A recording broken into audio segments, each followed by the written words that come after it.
Does everyone on the San Francisco Giants have to have a thing? If I asked you to name a famous Barry, and your response is Barry Manilow, are you truly a sports fan? How do you think a Polish MMA fight would end? Well, all these questions and more will be answered on this episode of Ride the Pine. The San Francisco Giants won the 2012 World Series in some convincing fashion by sweeping the Detroit Tigers. I would congratulate them, except I'm sick of that team. I'm sick of everyone on that team having a big marketing plan, having a thing, having a gimmick. It all started with Brian Wilson. He had that big beard, right? And then he got hurt, and he was replaced by Sergio Romo. And guess what? He grew a little beard to kind of be like Brian Wilson. And then Tim Lincecum has his long hair, and he's known as the Freak.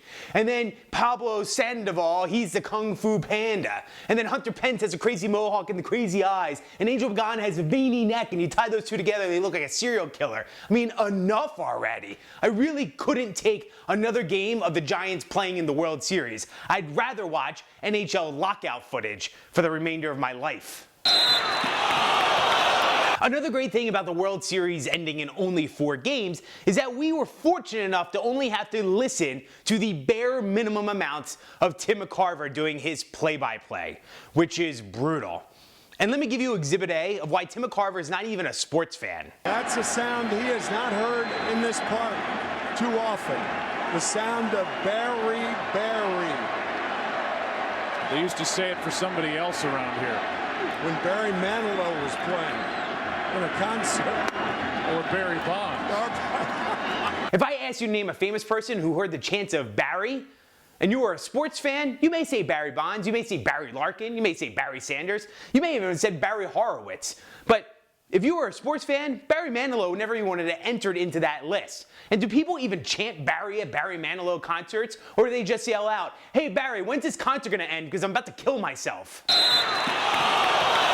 Tons of turmoil going on in the city of Philadelphia surrounding the Eagles. Rumors coming out of their loss against the Falcons is that Michael Vick potentially will get benched for the upcoming game in favor of rookie quarterback Nick Foles to try to spark something, anything for those underachieving Eagles in Philadelphia. How about Andy Reid? How about you do something to generate a little bit of excitement for that team? How about first and foremost, stop looking like a walrus, really?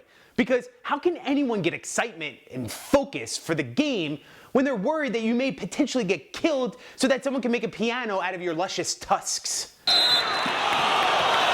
I'm sure at some point during the week, making Robert Griffin III a wide receiver was probably a really good idea. And right there, that little push you saw, ooh boy, then he got blown up. Do you see how that's not a good idea? How about you just let him focus on being a quarterback, right? He's been in the NFL for about a day. So do you have your answer? How do you think a Polish MMA fight will end?